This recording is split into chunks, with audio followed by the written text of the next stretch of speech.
Hello guys, मैं हूं अंशुल और code with Anshul YouTube channel पर आपका स्वागत है। तो आज हम इफ एल्स स्टेटमेंट से रिलेटेड कुछ प्रॉब्लम्स को सोल्व करने वाले हैं, जिससे कि आपके जितने भी डाउट्स होंगे वो इजीली क्लियर हो जाएंगे। तो सबसे पहले हम अपनी प्रॉब्लम्स को देख लेते हैं, उसके बाद हम कोड करना स्टार्ट कर देंगे। तो सबसे पहले हमारी पहली प्रॉब्लम जो है वो हम एक बार देख लेते हैं। Write a program to find maximum between two numbers using if else. तो हमें सिंपली इफ एल्स कंडीशन के हेल्प से दो नंबर्स के बीच में से जो मैक्सिमम नंबर है उसको फाइंड आउट करना है। आगे देख लेते हैं क्या बोला है इसने। C program to input two numbers from user and find maximum between two numbers using if else statements. यानी कि हमें जो दोनों नंबर है वो भी यूजर से इनपुट कराने हैं। आगे देखते हैं हाउ टू फाइंड मैक्सिमम और minimum between two numbers using if else in C programming. तो हम कैसे इफ एल्स स्टेटमेंट्स की हेल्प से दो नंबर के बीच में मैक्सिमम और मिनिमम नंबर फाइंड कर सकते हैं। तो चलिए कोड करना स्टार्ट करते हैं और मैं आपको स्टेप बाय स्टेप समझाते जाऊंगा, टेंशन मत लो। तो सबसे पहले हम अपनी हेडरा फाइल्स को इंक्लूड करा लेते हैं।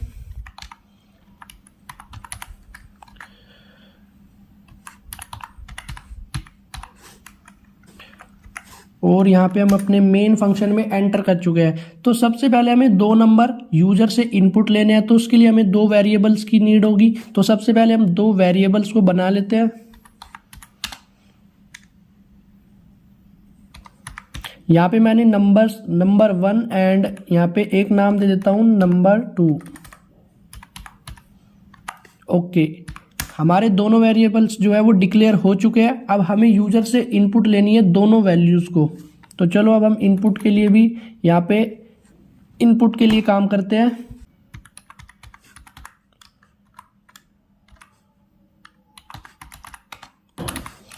ओके, तो यहाँ पे हमने पहली स्टेटमेंट अपनी लिख दी है। उसके बाद हम पहला जो नंबर है उसको हम इनपुट लेने के।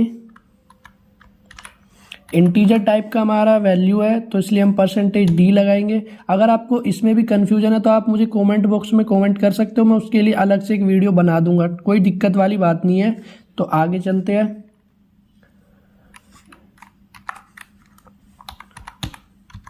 यहाँ पे जो हमने पहली वैल्यूज़ है वो हमने एंटर करा ली है यूज़र से। अब हम सेकेंड वैल्यूज़ को यूज़र से एंटर कराने वाले हैं।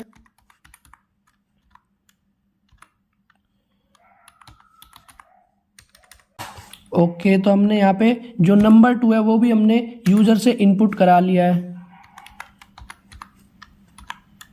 अब इसमें भी हम ऐसे ही करेंगे क्योंकि हमारा जो इंटीजर टाइप है, तो हम यहाँ पे %d लिखेंगे और उसके बाद हमारा जो नंबर है, हमारे नंबर 2 हमें इनपुट कराना है, तो हमने वो भी इनपुट करा लिया। उसके बाद अगर आप खुद सोचो, अगर आपको दो नंबर दिए जाए और आपको बोला जाए कि उनके बीच में से हमें मैक्सिमम नंबर फाइंड आउट करना है, तो आप कैसे फाइंड आउट करोगे? सबसे पहले आप उन दोनों नंबर्स का आपस में कंपैरिजन करोगे और उसके बाद आप बता दोगे कि ये नंबर मैक्सिमम है और ये मिनिमम है। तो हमें सेम लॉजिक यहाँ पे भी अप्लाई करना है। हमें सबसे पहले उन दोनों नंबर्स का आपस में कंपैरिजन कराना है और जो नंबर बड़ा होगा उसको हम मैक्सिमम नंबर इनिशियलाइज कर देंगे। ठीक है, तो सबसे पहले हमें यहाँ पे एक इफ एल्स कंडीशंस लगानी होगी। सबसे पहले हम यहाँ पे इफ कंडीशन लगाएंगे और उसके अंदर हम कंडीशन क्या रखने वाले हैं, तो अब आप देखो और समझो। अगर हमारा नंबर 1 में जो वैल्यू है अगर वो नंबर 2 वाली वैल्यू से बड़ी है, तो सिंपली हम यहाँ पे क्या प्रिंट करा देंगे, हम यहाँ पे प्रिंट करा देंगे कि जो हमारा नंबर 1 है वो बड़ा है किससे, नंबर 2 से। ओके, नंबर 1 ऐसे नहीं करते हम, जो हमने वेरिएबल्स के नाम डिक्लेयर करे हैं उन्हीं के हिसाब से हम करेंगे। Number 1 is maximum. ओके, हम अगर हमारा नंबर 1 मैक्सिमम है तो सिंपली ये स्टेटमेंट यहाँ पे प्रिंट हो जाएगी। अदरवाइज यहाँ पे अब हम, अगर आप सोचो, अगर हम सिर्फ यही कंडीशन यूज करेंगे, हम डायरेक्ट कोई कंडीशन यूज नहीं कर रहे, सिर्फ इफ की कंडीशन यूज कर रहे हैं। अगर हमारा नंबर जो 1 है वो अगर नंबर 2 से बड़ा है तो सिंपली ये वाली जो स्टेटमेंट है वो इजीली प्रिंट हो जाएगी। बट अगर नंबर 1 नंबर 2 से छोटा हुआ तब क्या होगा, तब तो कुछ भी नहीं होगा, हमारा प्रोग्राम खत्म हो जाएगा और आउटपुट स्क्रीन पर हमें कुछ भी नहीं मिलेगा। ठीक है, तो मैं आपको करके दिखा देता हूँ एक बारी।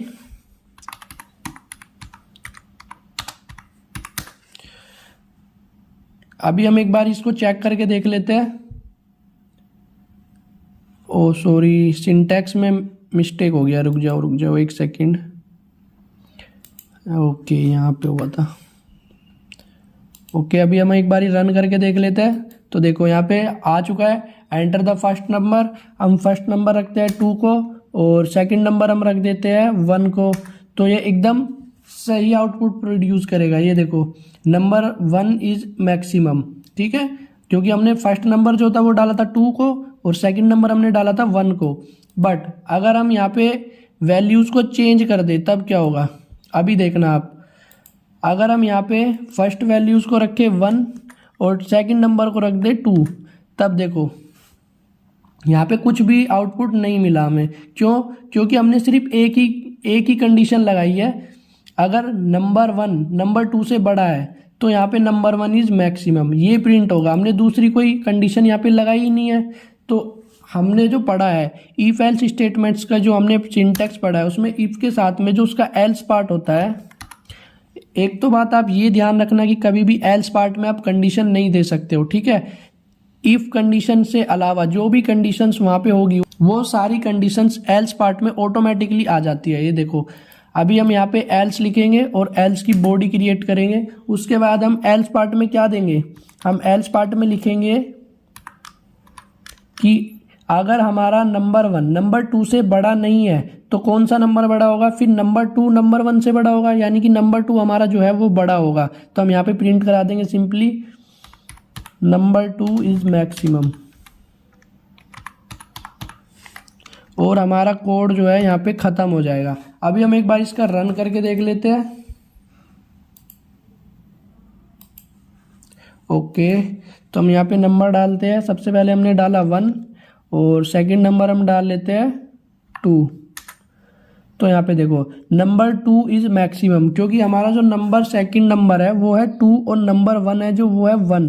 तो अब आप खुद देखो कि कौन सा नंबर मैक्सिमम है, कौन सा नंबर बड़ा हुआ है। यहाँ पे बड़ा है जो वो है नंबर 2, तो नंबर 2 इज मैक्सिमम, यानी कि हमारा कोड सही रन हो रहा है, ठीक है। उसके बाद हम एक बार वैल्यू चेंज करके देख लेते हैं। एक बार इसको क्लियर कर देता हूँ और वापस से हम यहाँ पे वैल्यू चेंज करके देख लेते हैं। यहाँ पे मैं डाल देता हूँ, पहली जो है वो डाल लेते हैं हम 50 और सेकंड वाली को डाल लेते हैं हम 90। ओके, तो यहाँ पे देखो आप देख सकते हो कि हमारा नंबर 2 जो है वो मैक्सिमम है और ये हमारी प्रॉब्लम यहाँ पे सोल्व हो चुकी है। अगर आपको समझ नहीं आया तो मैं आपको अच्छे से अब एक बार इसको एक्सप्लेन कर देता हूँ। देखो, अगर हमें यूज़र से 2 वैल्यूज़ को इनपुट कराना है तो सबसे पहले हमें किस चीज़ की ज़रूरत होगी, हमें 2 वेरिएबल्स की ज़रूरत होगी, ठीक है। तो हमने 2 इंट टाइप के वेरिएबल्स डिक्लेयर कर लिए हैं। इंट टाइप की क्यों? क्योंकि हमें इंटीजर टाइप की वैल्यूज़ को इनपुट कराना है, ठीक है। उसके बाद हमने उन दोनों को यूज़र से इनपुट करा लिया है। यूज़र ने अपनी रिक्वायरमेंट के अकॉर्डिंग दोनों नंबर्स को इनपुट दे दिया है। उसके बाद हमने यहाँ पे इफ़ कंडीशंस की हेल्प से एक कंपैरिजन किया है कि अगर जो हमारा नंबर 1 है वो नंबर 2 से ग्रेटर देन है तो प्रिंट हो जाए नंबर 1 इज मैक्सिमम। अब देखो, अगर ये वाली कंडीशन ट्रू नहीं होती है ना तो फिर चाहे कोई भी केस हो वो सीधा एल्स पार्ट में चला जाएगा, ठीक है। अगर ये वाली कंडीशन ट्रू होती है तो फिर ठीक है, ये वाला पार्ट प्रिंट होगा और उसके बाद हमारा प्रोग्राम ख़त्म। बट अगर ये वाली कंडीशन जो है ये ट्रू नहीं होती है तो ये वाली कंडीशन ऑटोमेटिकली ट्रू हो जाएगी। ये कहाँ से आ गया इसमें, ये कंडीशन ऑटोमेटिकली ट्रू हो जाएगी, ठीक है, और हमारा प्रिंट हो जाएगा कि नंबर 2 इज मैक्सिमम। अब ठीक है, अब मान के चलो अगर हमें कराना हो कि अगर मान के चलो ज़रूरी तो नहीं है कि यूज़र दोनों नंबर में डिफरेंस दे, क्या पता यूज़र दोनों नंबर्स इक्वल डाल दे। अभी एक बार हम इस प्रोग्राम को रन करके देखते हैं और वैल्यूज़ को चेंज करेंगे। अगर हम यहाँ पे डाल देते हैं 20 एंड दूसरा नंबर भी हम डाल देते हैं 20 तो क्या होगा, ये देखो ये मिस्टेक आ गई है। ये पता है क्यों आया, मैं आपको समझाता हूँ। अगर हम दोनों नंबर्स को इक्वल डाल देंगे, ये वाली कंडीशन तो ट्रू नहीं हो रही है तो ये वाली कंडीशन ऑटोमेटिकली ट्रू हो जा रही है। इसलिए वहाँ पे जब हम 20 डाल लेते तब भी ये वाला नंबर प्रिंट हो रहा है, नंबर 2 इज़ मैक्सिमम, जो कि नहीं है, दोनों इक्वल्स है। तो उसके लिए हम क्या करेंगे, उसके लिए हमें एक और कंडीशन लगानी होगी, ठीक है। तो हम एक और कंडीशन लगा लेते हैं यहाँ पे। अब अगर ये नहीं है तो अब एक और कंडीशन लगानी पड़ेगी हमें। अब हम यहाँ पे एक और कंडीशन लगा लेते हैं। और आप ये मत सोचना कि ये कैसे कंडीशन लगा रहे हो, कुछ और अलग तरीके से भी लग सकती है, तो मैं आपको सारी समझाने वाला हूँ, डोंट वरी, ठीक है। आप मैं इसलिए आपको इसलिए समझा रहा हूँ ताकि आपको अच्छे से समझ में आ जाए, ठीक है ना, इसलिए मैं आपको इतनी सिंपल तरीके से समझा रहा हूँ, ठीक है। तब हम यहाँ पे एक और कंडीशन लगा लेते हैं। अगर num1 इक्वल्स है num2 के, तब क्या प्रिंट होना चाहिए हमारा, तब हमारा प्रिंट होना चाहिए, तब क्या प्रिंट होना चाहिए कि दोनों नंबर इक्वल है।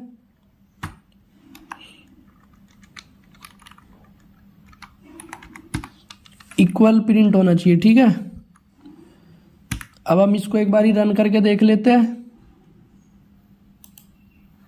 कोई एरर नहीं आया। सबसे पहले हम नंबर डालते हैं 20 और उसके बाद दूसरा नंबर भी हम 20 डाल देते हैं। अब देखते हैं क्या प्रिंट होता है।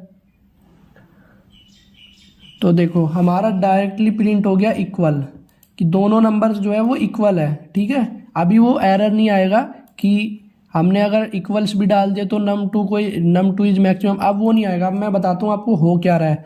देखो जो इफ एल्स होती है ना, उसमें इनका एकदम पेयर करना पड़ता है, इफ और एल्स का पेयर होता है, ठीक है। अब आप सोचोगे कि इस वाले इफ का पेयर तो है ही नहीं कहीं पे। अब मैं आपको समझाता हूँ। ये वाली जो कंडीशन है ना, ये हमने सिर्फ इफ कंडीशन यूज किया है, इसका एल्स पार्ट नहीं है, ठीक है। और ये वाली जो कंडीशन है, इसका एल्स पार्ट इसके साथ में है, ये वाला। अब पहले ये इसका एल्स पार्ट था, बट अब ये इसका एल्स पार्ट बन चुका है, ठीक है। तो अगर सबसे पहले कंपाइलर इस वाली कंडीशन को चेक करेगा, अगर ये ट्रू है तो डायरेक्टली वो इसको प्रिंट कर देगा, बट अगर ये ट्रू हुई तो भी वो इस कंडीशन को चेक करेगा। ओके, आप समझ रहे हो मेरी बात को। देखो अगर कंपाइलर, सबसे पहले कंपाइलर क्या करेगा, हमारे मेन फंक्शन में आएगा, वो देखेगा कि दो वेरिएबल्स को डिक्लेयर किया गया है num1 और num2 के नाम से। उसके बाद देखा कि उसने यूजर से इनपुट लिया गया है दो वैल्यूज़ को, ठीक है। उसके बाद उसने यहाँ पे देखा कि इफ़ स्टेटमेंट्स की हेल्प से हमने दो नंबर का कंपैरिजन किया हुआ है, ठीक है। num1 अगर बड़ा है num2 से तो डायरेक्टली यहाँ पे प्रिंट हो जाएगा num1 इज मैक्सिमम। बट अगर ये कंडीशन ट्रू नहीं होती है तो ये वाली कंडीशन चेक होगी, ठीक है, तब तो ठीक है। अगर ये वाली कंडीशन ट्रू नहीं है तब तो ठीक है कि वो इसको चेक करेगा, ठीक है। करना भी पड़ेगा क्योंकि भाई आगे का प्रोग्राम भी तो है, उसको भी रन करो, ठीक है। अगर ये वाली कंडीशन ट्रू होती है तो वो प्रिंट करेगा इक्वल है, कि भाई दोनों वैल्यू इक्वल है। अगर ये वाली कंडीशन भी ट्रू नहीं होती है तो फिर वो जाएगा इसके एल्स पार्ट में और फिर डायरेक्टली प्रिंट कर देगा num2 इज मैक्सिमम। मैं आपको वापस से करके दिखा देता हूँ एक बारी और। अगर हम पहली वैल्यू को डालें 2 एंड सेकंड वैल्यू को डालें 6, तो देखो num2 इज मैक्सिमम। ओके, तो अब यहाँ पे दिक्कत क्या है वो मैं आपको एक बारी बता देता हूँ। देखो अगर ये वाली कंडीशन ट्रू हो रही है, ठीक है, तो भी वो इसको चेक करेगा, समझ रहे हो। मतलब अगर ये वाली चेक हो रही है तो वो फिर भी इसको चेक करेगा, और अगर ये वाली ट्रू होगी तो वो इसको चेक नहीं करेगा क्योंकि ये इसी का एल्स पार्ट है। अगर ये ट्रू हो रही है तो फिर इसको चेक करने का कोई वो नहीं है, ठीक है ना। तो अब हम इसको कुछ ऐसा करेंगे, अगर हमारी कंडीशन जो है वो यहीं पे ट्रू हो जा रही है तो वो इसको भी चेक ना करे, वो सीधा हमारा ये आउटपुट प्रिंट कराए और प्रोग्राम से बाहर, ठीक है। तो उसके लिए हम क्या करेंगे, उसके लिए हम यहाँ पे क्या करने वाले हैं, जो हमारा इफ़ है ना, आपको पता है कि हम एल्स के अंदर कोई भी कंडीशन ऐड नहीं कर सकते, तो हम जो है इस वाले इफ का एल्स पार्ट लिखने वाले हैं, ठीक है। इस वाले इफ का एल्स पार्ट हम कैसे लिखेंगे अब आप वो देखो। जस्ट जो हमारी सेकंड कंडीशन है उससे पहले हमें लिखना होगा एल्स। ओके, एल्स लिखने के बाद हमें एक स्पेस देना होगा और वापस से वही इफ लिख के हम कंडीशन लिख सकते हैं, क्योंकि आपको पता है हम एल्स के साथ में कोई भी कंडीशन नहीं लिख सकते। तो हम यहाँ पे डायरेक्टली एक कंडीशन लिख दी है, ठीक है। अगर num1 इक्वल्स टू है num2 के, यानी कि इसका मतलब होता है गाइस इक्वल होता है इसका मतलब, ठीक है। प्रोग्रामिंग में इसका मतलब इक्वल होता है। यहाँ पे ये वाला इक्वल नहीं होता है, जैसे आप मैथ में पढ़ते हो। ये वाला जो इक्वल होता है ये क्या काम करता है, ये है असाइनमेंट ऑपरेटर। इसका काम क्या होता है, राइट साइड की वैल्यू को लेफ्ट साइड में मूव कराना। अभी मैं आपको जैसे करके दिखा देता हूँ। इसका काम होता है गाइस, अगर मान के चलो मुझे num2 में num1 की वैल्यू को असाइन कराना है तो वो इसका काम होता है num2 इक्वल्स num1। इसका काम होता है ये गाइस। अब इसने यहाँ पे क्या किया है, इसने जो num1 की वैल्यू है वो num2 में असाइन करा दी है, ठीक है। अगर हमारी num1 की वैल्यू 1 थी तो अब num2 की वैल्यू भी 1 हो चुकी है, ठीक है गाइस। इसका काम ये होता है। तो इसको अब हम कमेंट कर देते हैं और आगे चलते हैं अपने प्रोग्राम की तरफ, ठीक है। अगर अब हमने यहाँ पे लगा दिया एल्स। अब इसका क्या मतलब है, अब इसका मतलब ये है अगर ये कंडीशन ट्रू होती है तो वो इस कंडीशन को भी चेक नहीं करेगा, ठीक है, और ना फिर इस कंडीशन को चेक करेगा। अब आप देखो इस वाले इफ का ये वाला एल्स हो गया, ठीक है, इस वाले इफ का ये वाला एल्स हो गया, तो अपना पेयर भी पूरा हो चुका है, कोई दिक्कत नहीं है। प्रोग्राम को एक बार रन करके देख लेते हैं गाइस। अगर हम यहाँ पे डालते हैं फर्स्ट नंबर को 1 एंड सेकंड नंबर को हम 2 डाल देते हैं, तो यहाँ पे देखो num2 इज मैक्सिमम, आप देख सकते हो ये रहा num2 इज मैक्सिमम। ओके अभी आगे चलते हैं, ठीक है।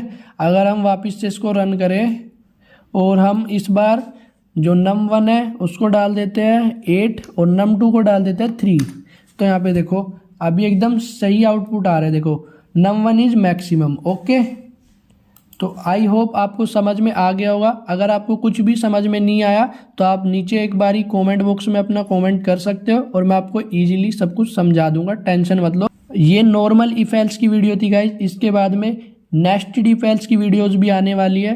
तो आप लोग चैनल को सब्सक्राइब कर लेना और बेल नोटिफिकेशन को ऑल पे सिलेक्ट कर देना। तब तक के लिए बाय बाय।